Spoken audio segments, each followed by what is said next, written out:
Hi, and welcome to Mrs. Pam Reads. Today we are beginning a new story, The Magic Circle by Katherine Neville. It has been described, well, it's a historical fiction, but they've described it as being like Raiders of the Lost Ark. So this should be interesting. All right, I'm going to go ahead and we'll start with the very beginning. It's only 7 pages. And that'll give me a little bit of an idea of how long I should be reading for. All right, it starts with a poem. They do not know the future mystery or understand ancient matters. And they do not know what is going to happen to them. And they will not save their souls from the future mystery. And that's from the Dead Sea Scrolls, prophecy of the essence. Now has come the age of the song of Cumae. From the renewed spirit of the ages, a new order is born. Now the Virgin returns, the reign of Saturn returns. Now a new generation is sent down from heaven on high. Virgil, 4th Eclogue, Messianic prophecy of the Sibyl.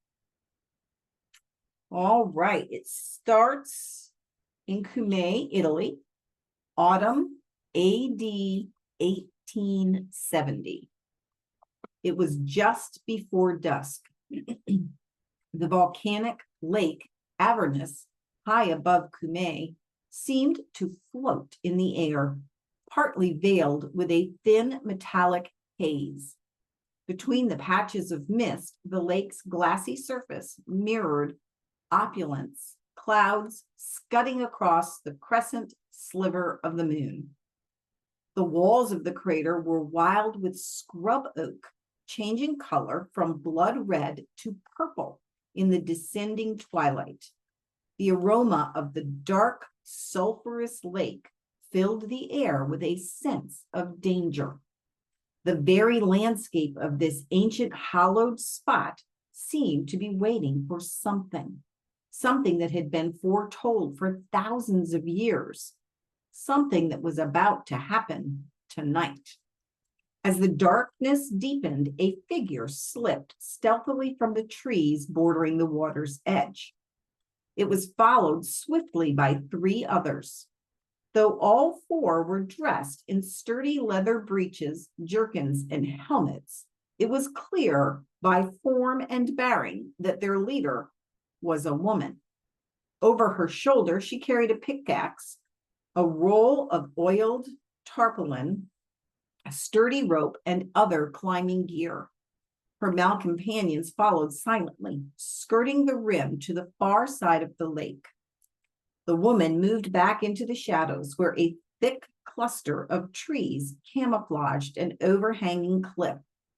In the darkness, she felt along the sheer face of vine-covered rock until she once more found the hidden crevice. Pulling on heavy gloves, she loosened the rubble she'd so carefully placed earlier. Her heart pounded as she slipped sideways through the narrow cleft in the rock, followed by her 3 companions. Inside the cliff, the woman quickly unrolled the tarpaulin and, with the help of the others, stuffed it into the crack. When not even the smallest trace of light from the cave could be observed outside, she pulled off her metal helmet and lit the carbine miner's lamp affixed to it. Tossing back her mane of blonde hair, she gazed at her 3 rugged companions, whose eyes glittered in the lamplight. Then she turned to look at the cave. Carved from the lava rock, the walls of the vast cavern rose more than 100 feet above them. It took her breath when she realized they stood at the edge of a sheer cliff that dropped off into the pitch black void. She could hear the sound of rushing water from what seemed hundreds of feet below. This was the passage that had once led those seeking the mysteries deep within the bowels of this extinct volcano. This was the legendary place sought by so many over so many centuries, the cavern that had once served as home to the most ancient of all prophets, the Sibylline oracle. Now, as she shone the lamp across the glistening walls, the woman knew there could be no mistaking what she'd found. The cave was exactly as described by those who'd visited here from earliest times. Heraclitus, Plutarch, Pagianus, these are terrible names, the poet Virgil, who'd immortalized this grotto in verse as the site of Aeneas' entry into the underworld. Indeed, she knew that she and her 3 comrades could well be the first to have laid eyes on this fabled spot for 2 millennia. When the Emperor Augustus had seized power in Rome in 27 BC, his first act had been to round up all copies of the books of her prophecies, called the Sibylline oracles. He burned any he deemed inauthentic, those that did not support his tenure or that prophetically heralded the return of the Republic. Then he'd ordered the Cumaean grotto sealed. Its official entrance, located not here, but at the base of the volcano, was buried beneath a mountain of rubble. All traces of the famous cave's existence had been lost to mankind until now. The young woman set down her gear and once again pulled on her mining helmet with its small beacon of light. Extracting from her leather jerkin the crudely drawn map she'd brought, she handed it to the tallest of the 3 men. She addressed him loud for the first time. Azzy, you will come with me. Your elder brothers must remain here and guard this entrance. If we can make no progress below, this crevice will be our only avenue of escape. Turning to the sheer cliff, she added, undaunted, I shall make the first descent. But he had taken her by the wrist. His handsome face searched hers with great concern. Then he drew her to him and gently kissed her forehead. No, let me go down first, Clio, he said. I was born on the rocks. You know, Carita, I can climb like a goat. My brothers will lower you after me. When she shook her head, he told her, no matter what your father sketched out on this map before he died, it's just one man's scholarly opinion, formed from reading dusty books. Through all his travels, your father could never find this place. And you know well, oracles are often dangerous. The one at Delphi kept a brood of deadly pythons in her cave. You can't know what we'll find in the shrine you imagine is down there in the dark. Clio shuddered at the thought, and the 2 strapping men nodded in support of their brother's bravery. Azzy lit a second lamp, which he clipped onto his own helmet. The men secured the heavy rope to a rock, and their younger brother, with only his bare hands on hemp, used his hobnailed boots to clear the wall and vanished with a brief, flashing smile into the darkness.